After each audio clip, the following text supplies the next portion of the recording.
more payloads installed on the Space Shuttle orbiter.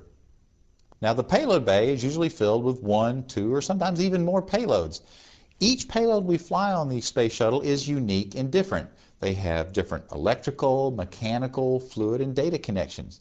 So after every mission, once the orbiter lands, we take it back to the orbiter processing facility. We take all the stuff out of the payload bay that you see above that white liner and prepare for the new payload. We put the new electrical, data, fluid, mechanical connections in, and then we're ready to put the payload in.